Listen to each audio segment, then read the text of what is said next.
বন্ধুরা, মিরাজ একাডেমিতে স্বাগতম। সচরাচর মাইক্রোসফট এক্সেল, অফিস ওয়ার্ড এবং অ্যাডোব ফটোশপ নিয়ে কাজ করে থাকি।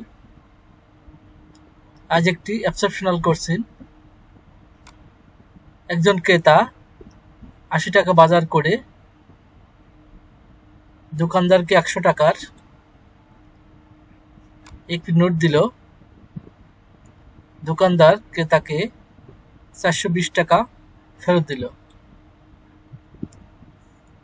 এখন বলতে হবে দোকানদার কত টাকার ক্ষতিগ্রস্ত হলো। সঠিক উত্তর আশা করি কমেন্ট বক্সে জানাবেন।